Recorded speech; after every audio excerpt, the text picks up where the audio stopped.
You're not competing with him. You already lost, she said smugly about her ex during an argument. I didn't respond, just went to the bedroom and packed my things. She followed me, asking what I was doing. I said, letting the winner have you. She started crying, saying she didn't mean it like that. I zipped my bag and left. Hey viewers, before we move on to the video, please make sure to subscribe to the channel and hit the like button if you want to see more stories like this. Thanks. Hey everyone, I need to get this off my chest. It's been a wild ride, and looking back, it's almost surreal how one smug comment unraveled everything. But it also set me free in ways I never expected.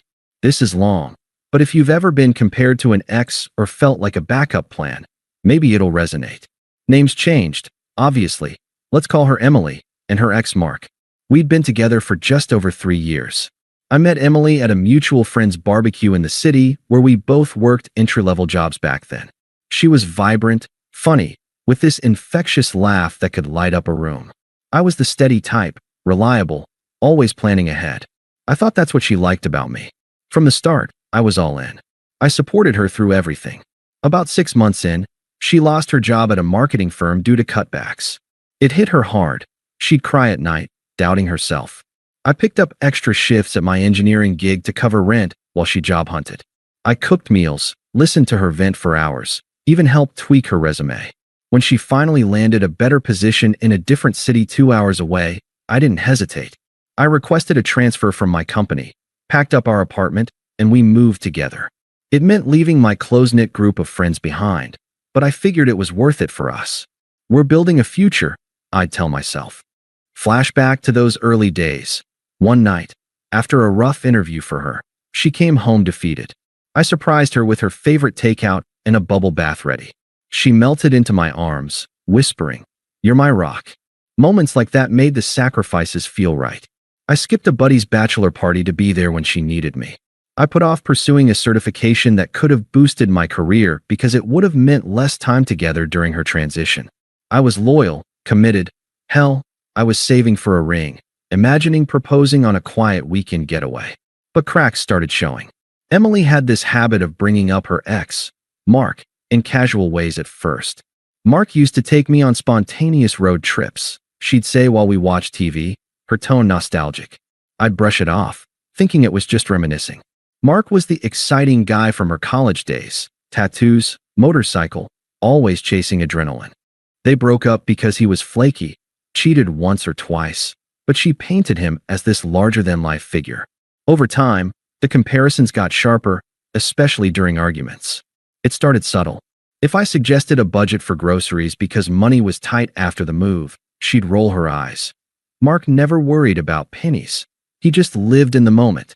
Or when I planned a cozy date night and instead of hitting a club, "You're so predictable," Mark would have surprised me with tickets to a concert.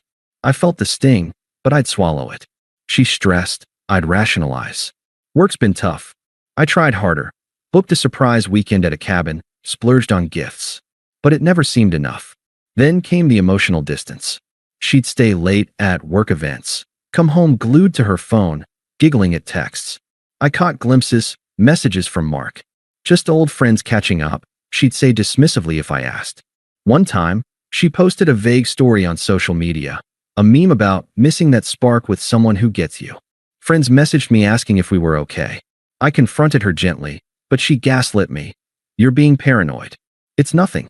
I backed off, not wanting to seem controlling. Looking back, I see the manipulation. She kept me around as the safe bet while flirting with the idea of Mark. I'd find her scrolling his profiles late at night, liking old photos.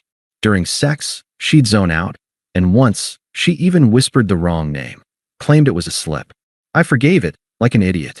But it built up, this constant feeling of being second best.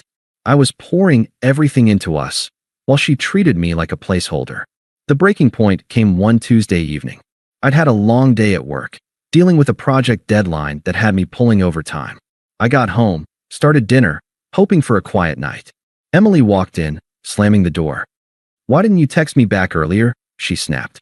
I'd been in meetings, but apparently, that wasn't good enough. It escalated quickly over nothing. Me forgetting to pick up dry cleaning or something trivial. "You're always so wrapped up in your safe little routine," she yelled.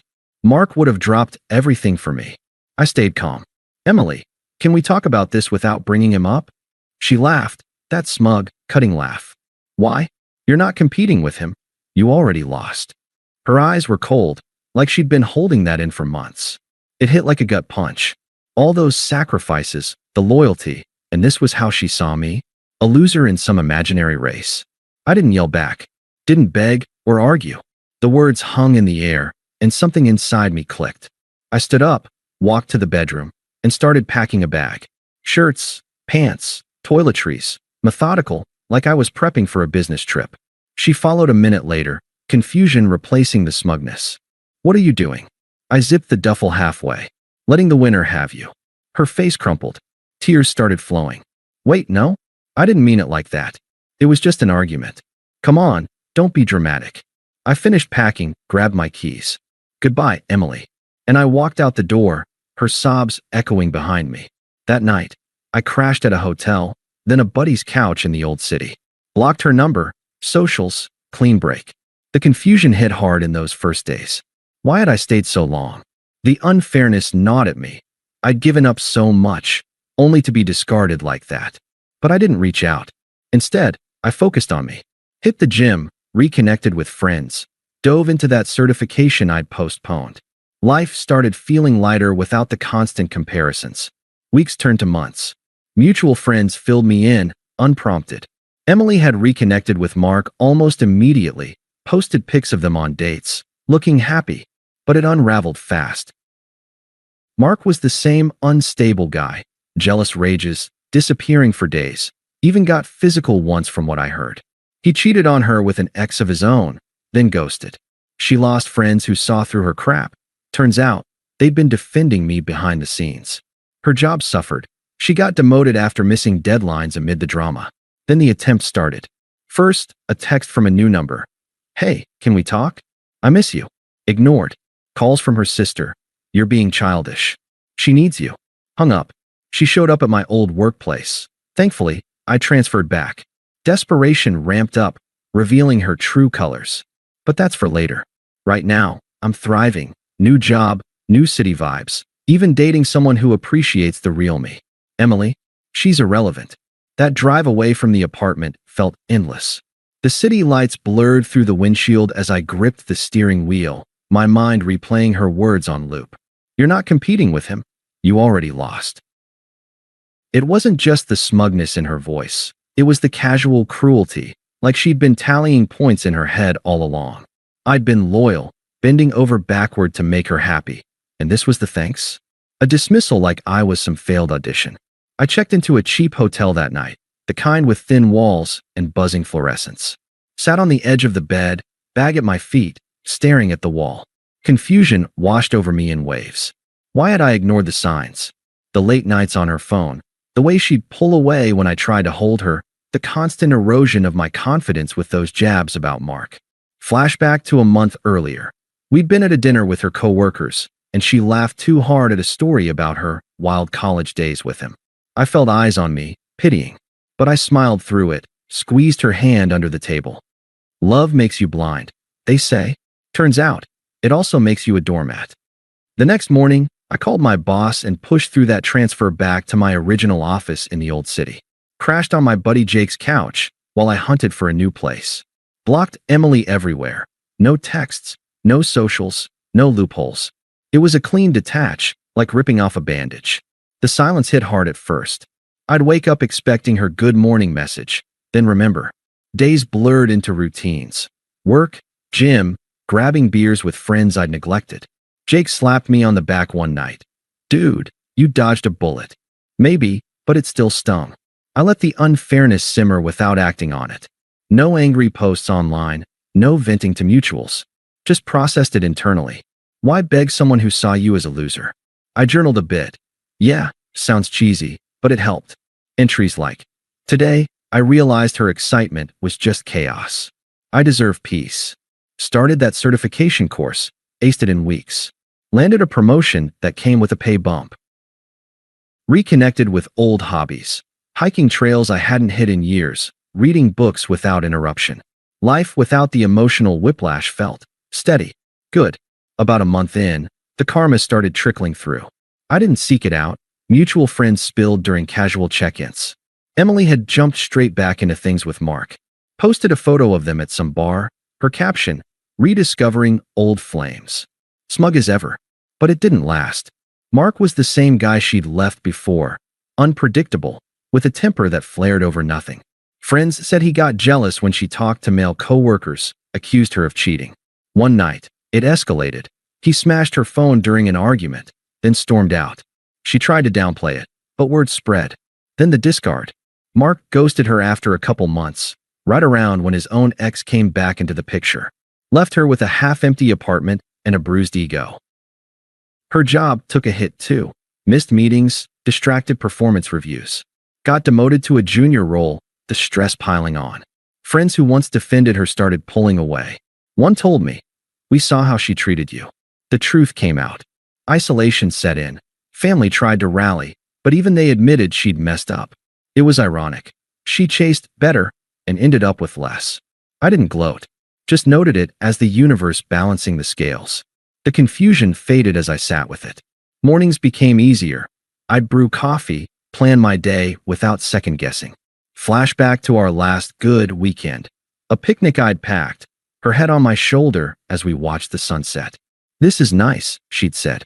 But even then, her phone buzzed with a text from him. I'd ignored the pit in my stomach. Now, that pit was gone, replaced by clarity. I wasn't the loser, she'd lost me. As the months rolled on, 3, then 4, the attempts began. Subtle at first, then desperate. I stayed detached, but it revealed her hypocrisy in full color. Power had flipped, she was unraveling, and I was building. It started with a text from an unknown number. "Hey, it's Emily. Can we talk? I miss us." That fight was stupid. I read it, felt nothing but a faint echo of annoyance. Deleted without reply. A week later, another. "Please? I know I hurt you, but let's fix this." Ignored. Then the calls ramped up. One evening, my phone rang, her sister's number. I answered, figuring it might be an emergency. "Alex? It's Sarah. Look, Emily's a mess. You need to talk to her. She's crying all the time. Says she didn't mean those things about Mark." I kept my voice even. "Sarah, this isn't my problem anymore. But you're being so cold. She made a mistake. Families fight, but they forgive.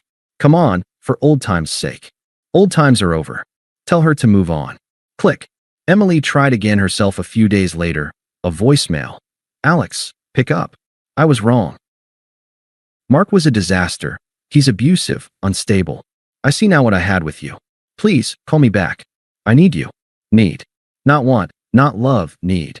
It twisted the knife a bit, but I erased it. The desperation escalated. She unblocked herself somehow or used a friend's phone for more texts. "Why are you ignoring me? This is childish." Then she showed up. I'd just moved into my new apartment, a simple one-bedroom with a view of the park. Doorbell rang one Saturday afternoon. Through the peephole, Emily, disheveled, eyes red. I opened the door a crack. "What are you doing here?" "Alex, thank God. Let me in. We need to talk." "No, we don't." Her voice cracked, but there was that edge. "Come on, I drove all this way. Mark dumped me like trash. He used me, just like you warned. I'm sorry, okay? I was manipulated, confused. You were always so good to me, stable, kind. Let's start over." I leaned on the frame, calm. "You said I lost. Remember? During that argument, you're not competing with him. You already lost." Your words, Emily. Twisted logic to justify keeping me as backup while you chased him. Tears streamed. I was angry. It wasn't real. "Please, don't throw us away. Us was thrown away the moment you said it. Goodbye." I closed the door softly, locked it. Heard her pounding for a minute, then sobs fading down the hall. After that, anger kicked in. Texts turned nasty. "You're heartless. How can you do this? You'll regret it when I'm gone for good." Then from her mom. "Young man, this is unacceptable. Emily's family, we expect better. Call her." I blocked the lot. It was unpleasant, their toxicity seeping through, but it solidified my resolve. Power reversal clear. She begged from rock bottom. I stood firm from higher ground. The toxicity from her family didn't stop there. A couple weeks after she showed up at my door, I got an email from her dad. Long, rambling thing about manning up and not abandoning family. Unpleasant doesn't cover it. It was laced with guilt trips, like I owed them for the years I'd invested. Emily's struggling because of you, he wrote. I archived it without responding. Her attempts morphed from pleading to outright manipulation. A mutual friend, Lisa, called one evening while I was out for a run. Alex, hey. Emily asked me to reach out. She's really sorry, says she was going through stuff and took it out on you. I slowed to a walk, catching my breath. Lisa, I appreciate you, but no. Wait, hear me out. She admits the Mark thing was stupid. He's gone now, total mess. She's alone, depressed. Her family's worried she'll do something drastic. Just talk to her. Drastic. Classic emotional blackmail. That's on her, not me. I've moved on. Lisa's tone shifted, toxic edge creeping in. Wow, cold. I thought you were better than this. She's your ex for a reason, but blocking everyone? That's low. Take care, Lisa. Hung up. Blocked her too. It hurt losing that connection. We'd been friends before Emily, but loyalty has limits. Emily's final push came via voicemail a day later, her voice raw and angry. Fine, ignore me. But you're a coward, Alex. Hiding behind silence. I bet you're loving this, me begging while you play victim. Mark at least had passion, you? Nothing. Call me or don't. But know you're alone because you deserve it. I listened once, deleted it. Her true colors shone through. The smugness from that argument, twisted into rage. No remorse, just hypocrisy. She justified her betrayal with "you already lost." Now flipped it to me being the loser for walking away. Power reversal complete. She was desperate. I was indifferent. Internally, I was far from the confused guy who'd driven away that night. Therapy helped unpack it. Yeah, I started sessions, unpacking the manipulation. Flashback to a quiet moment post-breakup, sitting in my new apartment, scrolling job listings, realizing I'd sacrificed my career growth for her. Now, with the promotion, I was leading projects, traveling for conferences. Dated casually, met Sarah at a networking event. Smart, kind, no drama. We clicked over shared hikes and laughs. Life upgraded. 5 months post-breakup, the final nail came at our mutual friend Jake's birthday party. He'd invited me, knowing the history but assuring Emily won't be there. Small gathering at a rooftop bar, city skyline twinkling, music low. I showed up with Sarah, feeling good in a sharp button-down. We were mingling when I spotted her. Emily, across the room, drink in hand, looking worn, hair unkempt, eyes shadowed. Must have crashed or been invited last minute. Our gazes locked. She beelined over. Alex, she said, voice shaky but edged. Didn't expect you here. I nodded politely, arm around Sarah. Emily. She glanced at Sarah, then back. Can we talk? Privately. No need. Her desperation peaked, words tumbling. Please. I've been a wreck. Mark was abusive, bruises, yelling. He used me for money, then left. I lost my promotion, friends ghosted. Family's mad at me for screwing up. But you were right. I see it now. I was smug, horrible. Let's try again. I need stability, you. Hypocrisy dripped, admitting faults but still need. Like I was a safety net again. Sarah squeezed my hand, but I stayed calm, mirroring her logic. Remember the argument. You're not competing with him. You already lost. Your twisted excuse for chasing him while keeping me around. Well, turns out I won by leaving. Built a life without the comparisons, the gaslighting. Tears welled. I didn't mean it. I was confused, manipulated by him contacting me first. Please, Alex, I'm sorry. Facts are facts, Emily. Your relevance ended that night. This. I gestured to the party. Sarah, the view. It's my peace, my future. You're a closed chapter. She flushed, anger flashing. So that's it. Parade your upgrade while I suffer? Heartless. I shrugged, indifferent. Enjoy the party. Turned away, pulling Sarah to the bar. Emily lingered a moment, then left early, head down. Mutuals whispered, her downfall on display, my growth evident. That night sealed it. No lingering care. She was irrelevant to my happiness. I've blocked the past, embraced the now. Sarah and I. Planning a trip, no ex-shadows. Karma's poetic. She sought better, got worse. Me? Truly upgraded. Thanks for watching. Make sure to subscribe to the channel and hit the like button. What do you think about this story? Share it in the comments.